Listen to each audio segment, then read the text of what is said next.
இது புதுசா இருக்கே. பங்கு சந்தையில ஒரு சின்ன மிஸ்டரி இருக்கு. நாம டிவி, யூடியூப்ல செய்தி வந்த பிறகுதான் ஸ்டாக் விலை ஏறுதுன்னு நினைப்போம். ஆனா உண்மை என்னன்னா, பங்கு விலை செய்தி வருவதற்கு முன்னாடியே நகர்ந்து விடும். உதாரணத்துக்கு ஒரு நிறுவனம் லாபம் கம்மி, எந்த செய்தியும் இல்ல. இப்படி இருந்தா பங்கு விலை ஏறாது அப்படின்னு நினைப்போம். ஆனா ஒரு நாள் விலை மெதுவாக ஏற ஆரம்பிக்கும். அப்போ நமக்கு சந்தேகம் வரும். செய்தி இல்லையே, அப்புறம் எப்படி?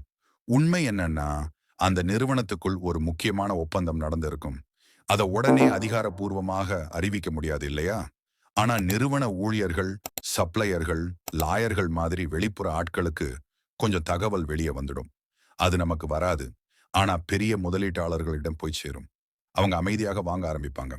அவங்க வாங்கும்போது வால்யூம் கொஞ்சம் அதிகரிக்கும். விலை மெதுவாக உயரும். நமக்கு செய்தி வரலையேன்னு தோணும். ஆனா மார்க்கெட்டோ முன்னாடியே சமிக்ஞை கொடுத்திருக்கும். சில நாட்களுக்கு பிறகுதான் அதிகாரப்பூர்வ செய்தி வரும். ஒப்பந்தமாகிட்டு அப்படின்னு பங்கு ஒரே ஷாட்டில் விலையேறி நிற்கும். அப்பதான் பொதுமக்கள் ரியாக்ட் பண்ணுவாங்க. விலைதான் முதல்ல நகரும். செய்தி பின்னாடி வரும். பாருங்க, இதுலயும் அரசியல் இருக்கு.